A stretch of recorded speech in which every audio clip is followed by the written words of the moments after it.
So we have Allie Clune and Carolyn Brewster, good friends of ours. We're going to move the direction a little bit towards public policy crowdsourcing and innovation. Which would be very cool. They're with Innovate Your State. Now these ladies really know how to run a campaign. They've run campaigns for Fortune 500s, right? And for, I guess, political campaigns too. Latest show that they've binge watched. So Allie's with me with Mr. Robot. And Carolyn Brewster's with Kiki Blinders. Yes. Which is a new one for me. I've never heard. All right, so take it away, guys. Thank you. Thank you so much. You can hear me? Oh yeah, you do have to hold it pretty close. Yeah. All right, so thank you guys for being here. My name is Allie, and this is Caroline again, and we actually run an organization called Innovate Your State. We are a 501c3 that's aimed at educating and encouraging public participation to improve government. So a lot of fancy words to say that we want to fix what's broken.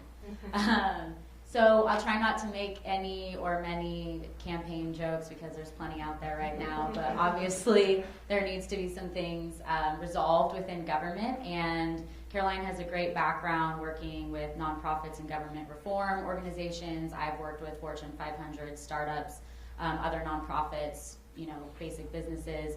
And we kind of saw this need for innovation in the government sector, and that's kind of what got us thinking.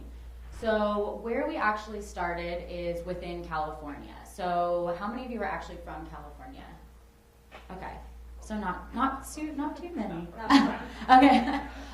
Well, Caroline and I were both born and raised here, and it's an amazing state. Obviously, it fluctuates between the 7th and 9th largest economy in the world, not just in the nation. So we are a pretty awesome state, and it's something that we're pretty proud of. But there have also been a lot of issues that have arisen over the past couple of years, decades, however you want to look at it. I'm sure you guys have all heard how San Francisco, among other places in California, the price of housing and rent is just astronomical. I'm looking for an apartment, and it's just obscene out there, I can tell you firsthand. People are leaving the state. Businesses, I think we're the 50th out of 50 worst state to do business in, even though we do have Silicon Valley and people are flocking here to get investment and everything like that. We're actually not a great state to build businesses in. Don't tell anybody that, but it's true. You have probably seen the infrastructure. We haven't spent, our infrastructure spending has actually gone from 26% to 3% in the past couple of decades, and you can see that in the traffic and the roadways and many other things. Water, obviously, is a huge issue here that you've been hearing about for the drought, and that's something that people kind of stop talking about whenever it rains one day, but then it's like, wait, it hasn't been fixed. So clearly some things that need to be resolved. So Tim Draper, who's actually our founder and funder, came up with a brilliant idea to split the state into 6 pieces. This was going to fix everything. And the thinking behind it was that it would actually create 6 startup states that would actually have the opportunity for innovation and renewal from the ground up. So when you really think about it, California was founded in 1860, so that was quite a long time ago. It was before the invention of the internet, much before the invention of the internet and many other technologies.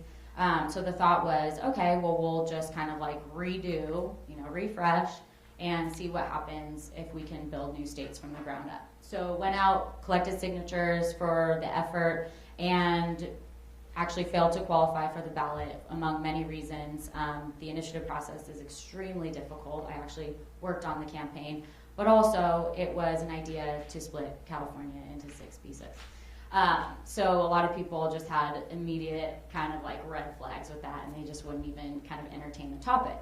However, within that, we came across so many people that had ideas of their own. So the overwhelming consensus was, okay, we agree with you that there is a problem within the state. However, we don't necessarily think that 6 Californias is the correct way to fix it.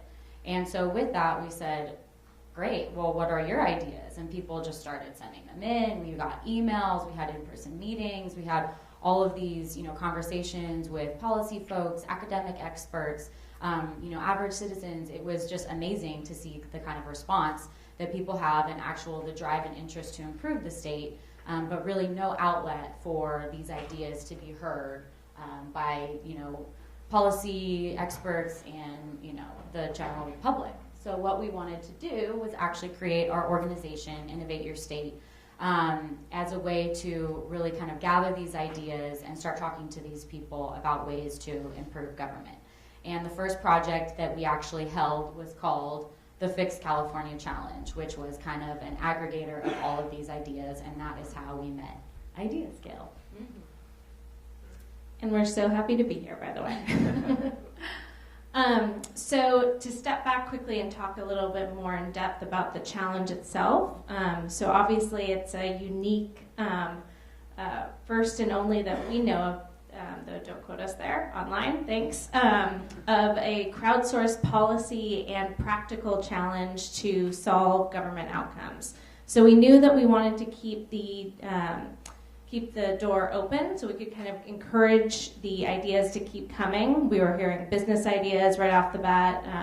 Our founder would get off the airport and be, tapped on the shoulder by people who had new ideas for him. So we wanted to encourage those. So we kept our principles very broad and transformative. We will ask for ideas that would increase representation, provide better accountability on the statewide level, overall opportunity and renewal. I mean, the basic thesis is we wanted big, bold ideas. As Ali mentioned, I've been involved in some government reform efforts in my past, and I understand the need for incremental steps forward. But what was so exciting to me about Innovate Your State's approach is this truly bold, innovative, transformative way to work in policy and practically to improve government. So we did a very thorough vetting of all the available platforms at the time, which was about a year and a half ago now. So it was about 16 other available platforms that we looked at, and obviously we selected Idea Scale for many reasons. Yes. And so here, this may be familiar if you have used Idea Scale, but we did do a lot of customization with great support from our awesome Idea Scale team. I don't see I feel like we've worked with the entire team at this point, but they were really awesome. And as you see, we really wanted to make a low barrier point to idea entry. So a lot of these fields, you'll see the little red asterisk for when the field was required. Obviously, we required a title, a summary of the idea, a 140 character pitch in order to kind of encourage this social online interaction. But a lot of the additional fields, a link to their crowdfunding profile. We did partner with Indiegogo on that to allow people to hopefully take that offline and get more support and actually garner funding for their idea. In addition to moving through the challenge. So these were all suggested ways that they could help promote their idea through images, through online links to video. And then one of the most exciting pieces, which we also worked very hard with our awesome Idea Scale team to develop, was after they submitted their idea, this also may look familiar to you, was a prompt right away thanking them for their idea submission and creation, and then asking them to share. So this was really important to us. We'll talk a little bit more about it in the learnings piece, but because we are a nonprofit, bootstrapped, Ali and I are the whole team effort, we really needed people to be their own, to share with their network and help us get the word out. We were doing our best to work with partners and other organizations and folks that we thought would be like-minded, but really once we had an idea submitter, they were and I forget the good term that you guys just used, but they were our innovation catalysts. They helped us to really transform the way things are working in California. So at the end of the challenge, I talked with Rob about this at the beginning. So one of the things, and maybe familiar to folks in this room, we asked Idea Scale, so how many ideas should we expect? And what level of interaction is there going to be? Obviously, this was a pretty unprecedented challenge and crowdsourcing opportunity. So we were very pleasantly surprised with our outcomes, which Ali's going to talk a little bit more about. Yeah, so we ended up having over 500 plus ideas, and this was a combination of ideas coming through the website, and then also we had an offline component where people could email or send them by mail, just because some people prefer to do that. but we received over 500 ideas. We had the voting and commenting enabled on the site, and you can see the statistics on those. And we actually capped the challenge at 9 weeks. So we wanted to kind of have this limited amount of time for people to submit it, but also long enough for them to create proposals that were actually well thought out. And one thing that we kept hearing, from very well-known consultants in Sacramento and other folks in the community was, oh, you're just going to get a bunch of ideas about legalizing marijuana. Yeah, we did get some ideas about legalizing marijuana. We also got some ideas about legalizing ferrets, which is like a huge following in California. I don't know if you're aware. But we did get some of the more, well thought out ideas that people who have been thinking about this. I'm sure, in your own communities, you have your friends who you go to dinner parties with, and they always have a million ideas about how to improve government or how to improve the town that you guys live in or whatever it may be. So this was a really great outlet for those people who constantly are ruminating on this and thinking about this to actually have somewhere to put it and then have it be publicly available for other people to take a look at, comment on, and really build a larger community. So through Idea Scale, you can actually message the idea submitters, you can comment and have conversations with them. We had a ton of people who were engaging on these issues. Some folks ended up taking it offline, contacting us to see if they could get the real contact information for these people. And just some really great stories within this. So we ended up having a bracketed approach. So this was a challenge. It was a call to action, and we needed to have winners for this. We didn't know. We assumed we would have one winner, but we got so many great ideas that we couldn't pick just one.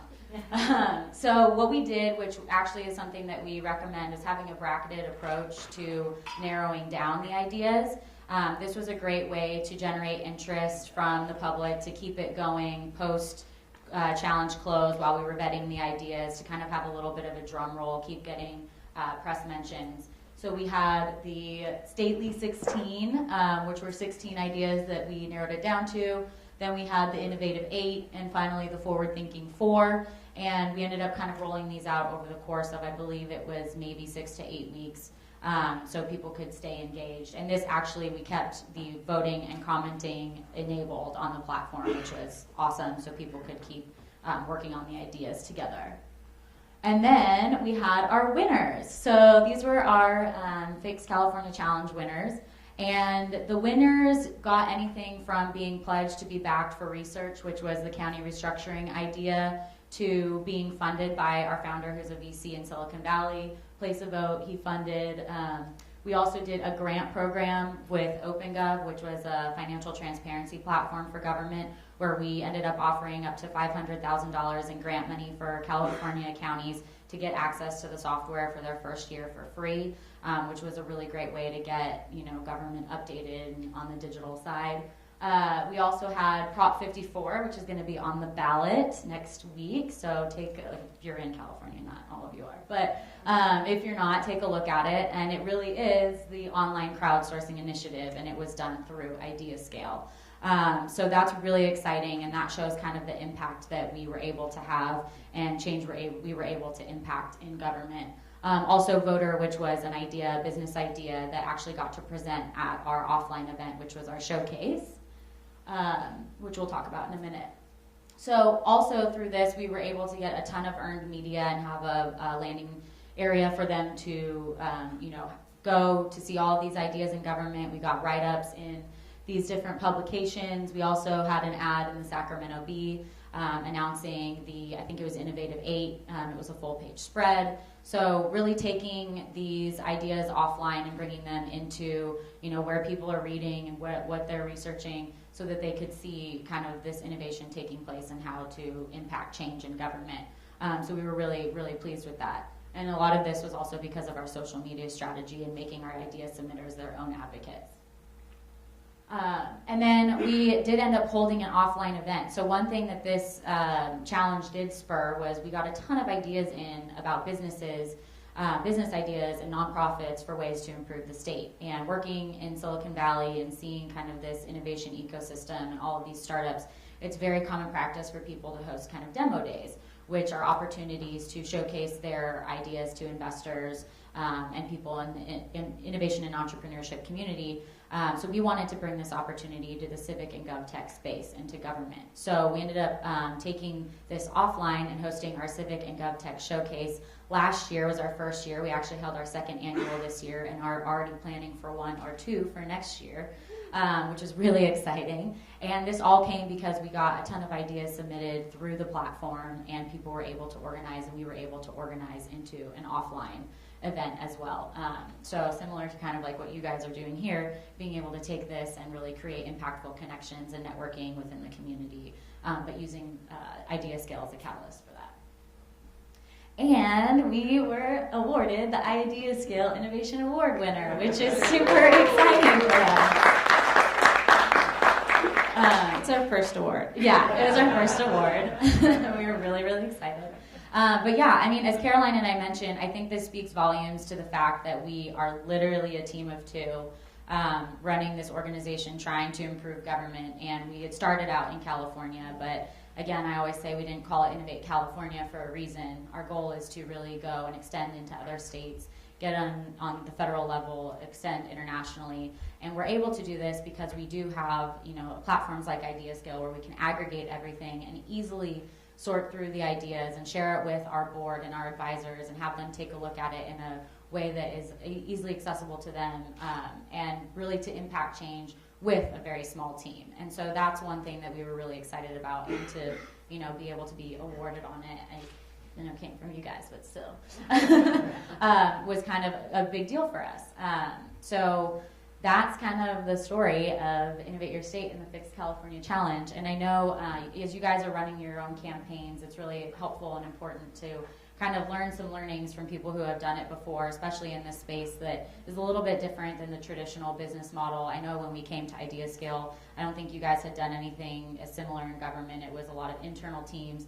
But this is an external-facing campaign, something that was more public. So we definitely had a lot of learnings that we are happy to share with you guys. And I think that there are several government kind of agencies and departments and folks here, which is so exciting to us. We know that internally it's really important, and there really is this kind of spark of innovation. I didn't see it called out as a sector in the presentation right before us, but we would definitely put that as a industry that is ripe for disruption, clearly, and that there are innovative leaders and people who are moving things forward. So we're excited to be on your level, and would love to connect with you on or offline at this event. So one of the things that we mentioned already was the offline events. In addition to the Civic and GovTech Showcase, which, as Ali mentioned, we put on based on many of the business and gov and civic tech pitches that we got through Ideas. We actually have now done a second event. We first held it in San Mateo, where we're based in Silicon Valley, and then realized that if we really wanted to get government leaders there, we needed to bring it to their doorstep. So we held the event this year in Sacramento, basically doubled attendance, brought in a lot of new kind of state level leaders, and especially department folks that are interested in how they can implement some of these new technologies, which is really exciting. Another event that we held during the challenge, we called it an idea hack. So this was an offline, in-person event. We hosted it in one in San Mateo in the Valley, and we brought in anyone who wanted to come and sign up. And we walked them through, we kind of broke them down into small groups to do some of kind of the in-person online interaction that was naturally occurring.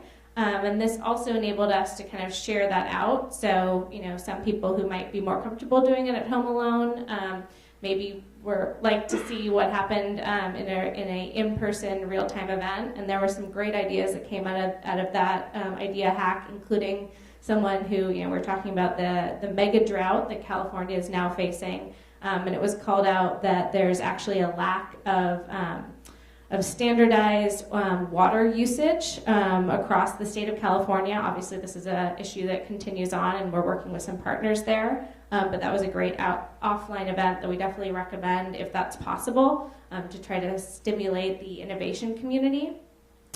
Something else that so I used to work in government as well. I admit it, at the state level. So I did constituent service and outreach at a district office for the state legislature. So I've been to my fair share of city and state and county level meetings. So I had a feeling about some of the folks that might show up and input their ideas, but we were really blown away by the level of community moderation, and I mean, self-policing is the wrong way to call it, but based on our principles, the community itself would call out if an idea really wasn't relevant or really they didn't think could be impactful in a pretty polite and positive way, I would say too.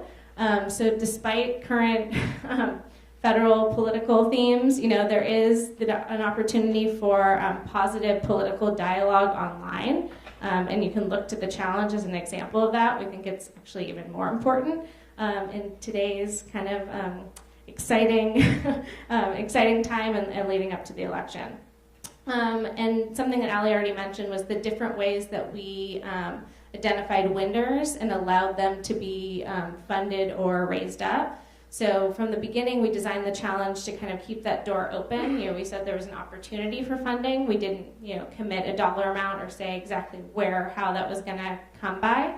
An interesting thing developed with the California Legislature Transparency Act, which was submitted by Sam Blakesley, which has now become Prop 54, which California voters is on your ballot on Tuesday, or maybe this weekend if you're a vote by mail. So the idea was submitted by a former state assembly member in the Central Coast, and then it actually sparked interest from other political donors and investors. So again, this is an example of what we call venture governance, of kind of bringing an innovative idea out and then fostering the right support, connecting them with potential investors in this in the political arena that's a funder for the initiative campaign. Obviously, as a 501c3, we did not run an initiative campaign, but we're really excited that this is a clear, a policy that would do two things on the state level. It would require 72 hours in print here. It sounds like a lot of you might have different experience with different state and maybe even different nations, but in California, things get kind of at the end of session, it's called a gut and amend, and they kind of change the whole language, and really the lawmakers and their staffs don't even have time to read it. So we think this is a much better practice. And then also the really innovative piece of it is a requirement that all legislative hearings from the state level be videotaped, just like we are right now. And a fun part of that too is that videotape would be allowed to be used in political campaigns. Right now in California it's not, which kind of is weird because that's their job. And if you can't run on what you're saying on the behalf of your constituents, we think that there's an issue there. So again, we're really excited about Prop 54 and that, if you can allow for that flexibility in how you select your winners, we found that it really allowed us to, have these different type of ideas bubble up. Yeah, and just lastly, you can see the rest of them, but also calling out just the social platform, that was huge. Being able to have them share and be their own advocates, we highly recommend, because that's how the ideas spread. And if they're talking to their engaged communities, then you'll get even more ideas submitted in. And I may make you take a selfie with us before we get off the stage, just to prove that point. Exactly. So one of the questions that IdeaScale was asking us is what changes are needed in the environment. So obviously a big one for us is partners, working with additional government entities, organizations, individuals to really drive this change in government. Since the challenge and since our offline events, we've actually had quite a few people approach us. Our second showcase, we actually partnered with the city of Sacramento. We're talking to large corporations about partnering for next year's showcase. So we need definitely more partners in the ecosystem that are able to kind of get this message out and are ready for this change and ready to help drive this change. We need engagement. So although we were really proud of our numbers, we had no idea what to expect. We got 500 plus great ideas. There were 38 million Californians. So by comparison, that is not a lot of ideas. But that's something that, general public, last election, the voter turnout was the worst California had seen in history. of voting. This election, I expect there will be a much higher turnout. But it's just things like that, people getting engaged in government and really being able to have this kind of different way of engaging is what we're really excited about, and being able to just spread that awareness and, having people thinking, I can actually impact a change, I can see things that are getting done. So just increasing that engagement is environmental change we need. And then also funding, obviously. So we see 500 plus ideas, but we can't fund them all ourselves. So we've been talking to a lot of potential partners and things like that, funding partners. But it's also just something that the ecosystem needs, people to really see, okay, I have an idea, I can impact that change, and here's how I can do it, and here's the funding to do it. That's why we actually ended up putting the crowdfunding portion together so people could crowdfund their ideas, which is a huge thing that people are doing these days for businesses or, personal salaries or whatever it may be. Sometimes burritos I've seen. But it's something that is clearly needed in the environment, is being able to kind of really build up this ecosystem. And a little plug on the engagement side. So we did reopen the Fix California Challenge. We are reviewing ideas on an ongoing basis, so it's not a finite period of time like we did for the first challenge rollout.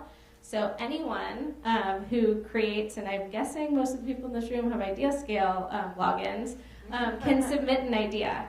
It's just a simple way. It sounds like we have some super smart people in the room, so I would love to hear what you come up with.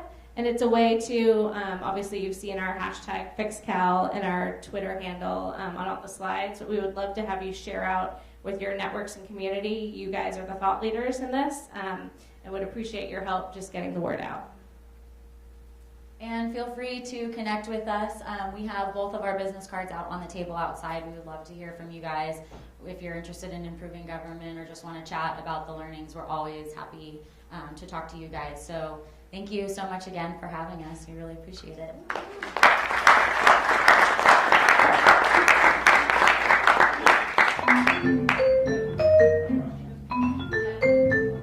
Questions?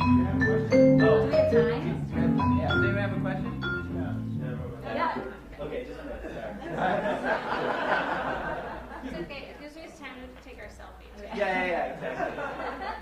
John will have a good question too. So I'm really fascinated with the community you've developed. Because with IdeaScale, you've got all these people that have participated. Can you talk a little bit about the care and feeding of that community and what you're doing going forward? That's a great question.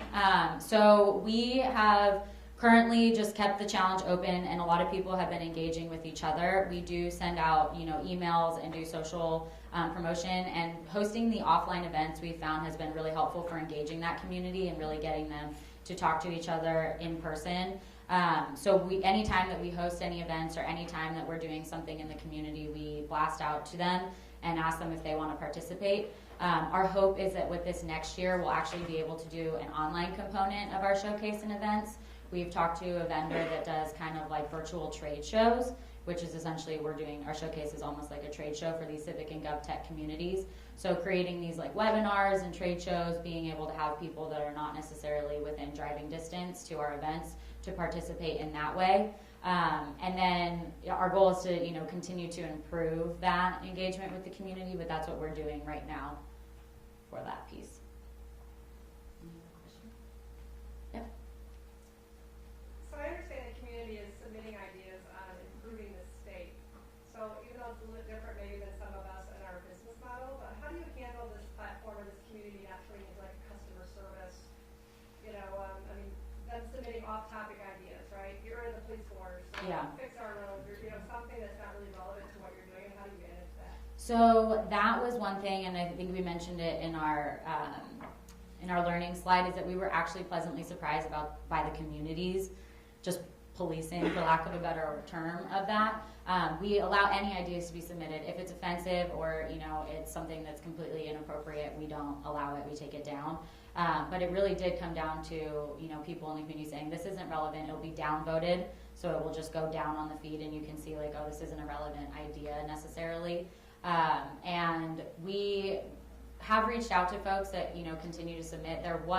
This is actually a good point. There was an idea submitter who had one of the highest upvotes because they had promoted it in their network and it was top of the list, but it wasn't something that met the challenge principles. So that's something that we kept coming back to over and over again was this doesn't meet our principles and what we're looking for from an idea standpoint. So just coming out of the gate with a very, very clear idea of what you're looking for, making it very clear to the community so that if there is something that arises, it's just you have something to point back to. And we did have submission guidelines and things like that we worked with our legal team on. So having those things in place before you get started, I think, is really helpful because it just allows for that opportunity to point back to it, and then the community itself. Are the principles within the question you're posing, is it within that? Is that where you cover them? Yeah, and it's it's our organizational principles as well, and it's actually front and center on the site. And we had a explanation video of the challenge, and it's very clearly stated in that as well. And then it's cited in our submission kind of terms and conditions as well. So I cited in multiple places. Yeah. The users could flag an idea too, right? Yeah, and we did get some ideas flagged, and those come to us, and then we say, okay, we go back to them, we give them the opportunity to rephrase it or submit it in a different way if it's something that seems to be, legit. But if it's something that's just completely off the wall, then we cite this doesn't meet our principles, and we remove it from the site. So yeah. Yeah, which I don't think happened more than like 1 or 2 times over the course of the challenge. Yeah. Got one back here. Yep. I'm curious to know what the in-person events are like. They're awesome. You got great branding, community. Are you to the point of festival status? Or is it more like We're working on We're that. getting there. what is the vibe like? Yeah, so our first event, we actually had 125 people turn out, which we were expecting maybe 50. So that was really awesome. And then our second event, we actually had 250 people come out. It was a free event. We had over 500 RSVPs, so attrition, usually around 50% for free events like that. And we're hoping to continue to grow it. But we have, because of this challenge and what we're able to organize with the Civic and GovTech Showcase, we're seen as leaders in that Civic and GovTech community. And so our hope is with this next year coming up, and potentially partnering with a large organization to really get to that festival status. There are a couple of folks in the community like Code for America, I'm sure you're familiar with. They have their big conference every year and they host it. Oh yeah, it's the next couple of days actually out here in Oakland. But they host a big event, but there really aren't that many that are really focused on the business side of Civic and GovTech. Yeah, and for the Bay Area or folks in California at least, we have interest from other organizations that are working in the space to actually hold an event at Cal. So here, kind of student focused, and in a post-election, kind of how can students continue to be involved civically in a non-crazy presidential election cycle, which is honestly more exciting, I would hope, to most people. But there's that real turnoff. So we'll keep Idea Scale, and you all, if you sign up for our list, you'll definitely get the invite. But it's an example of kind of organizations, things that have spawned off of the challenge. Exactly. Curious to know, where's the winner today? You mentioned it is, where's the winner today? From the challenge? So Prop 54 will be on the ballot next week, so that's one winner. Voter who presented at our showcase, they actually have gotten quite a bit of interest from investors and folks in government, so they're currently going through building their business and getting active funding. They did the candidate, swipe left for the people you like. Mm-hmm. It's like Tinder for politics, they kind of position themselves as, which is pretty cool. So they are currently seeking active investment, so they were able to use the platform in our showcase for that. Who were our other ones? The research project for county restructuring. We actually had a meeting down in Southern California with some folks who are interested in that piece. There's a gentleman who had actually written a book about restructuring California's counties and what it could mean from everything from the population lines to what responsibilities are at what level between the state, the city, and the county. So we're currently in conversations with them and working on that. And OpenGov is a Bay Area company that's doing really well, providing financial transparency for state, mostly local levels of government. We worked with them on the county matching challenge and are continuing to work with them. We see, obviously one of the barriers for government at all level, but especially local, is just the funding issue. So if you can remove that, and if you have the political will and buy-in, and they get access to the program, and then the staff sees improvement, and then the public sees improvement, our working theory is that then they won't retract and like lower government service, right, moving forward, they'll find the ability in the budget to fund it. So we're working with them actively to kind of prove that test case, because we think that could be really powerful for this for the civic and gov tech ecosystem. And again, we can't fund that on our own for all the potential government interest and business interest. We would love to grow that. So if that is interesting to you at all, we would love to talk more. Yeah, if you want to give us money for our government innovation fund, we're taking it. But yeah, so that's kind of where some of them are. I'm curious, in California, there's quite a long history of sort of direct democracy with all of these propositions, and that happens in some other states, but I'm curious, you call yourself Innovate Your State, which I think is really cool. Like, how do you think about this applying in other states, and would it work in areas that don't have as much of a legacy of the direct democracy in their states? Because it seems like a cool initiative, and you have people in this room from other parts of government, so how do you think about this applying elsewhere than California? Yeah, I think we, like Ali had mentioned, we didn't call it Innovate California for a reason. Obviously, California has some unique mechanisms for especially policy change, and I won't go off on my initiative tangent, but it's one of the reasons why we have such a long ballot, right? And not everyone likes that, and it's dependent upon how many people voted in the last gubernatorial election, and that's why it's so low this year. But to answer your question, we are definitely courting interest and would love to bring this to other states. For us, it really makes sense to have the right partners on the ground. Obviously, we're here in California and wouldn't consider ourselves, the subject area experts or the grassroots team. But we have had interest from, for example, Colorado, Florida, New York so far, and would love to, are kind of in conversations about expanding that. We wanted to do it really well in California first to kind of excite people. So hopefully we're doing that. And to your point about how to do it without states that don't have this great initiative process, I think just seeing things like our grant funding is a good way to do it, to encourage your state, your county, whatever, to get on board with these new technologies that are improving government, to allow them to give a platform for these businesses that are being built in the area or businesses that are being built here or in other areas of the country or the world, to come and showcase that to your government leaders. So, partnering with us to bring a showcase to your community would be a great thing to do as well, and just highlighting those innovators. So there are plenty of things to do, even if it's not pushing it through the policy process, but to do it through the business side of things. Working with legislators on ideas that can come through a portal like this, and then seeing how far they can be taken in that way.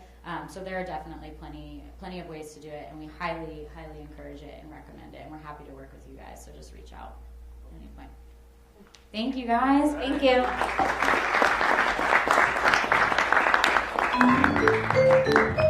you.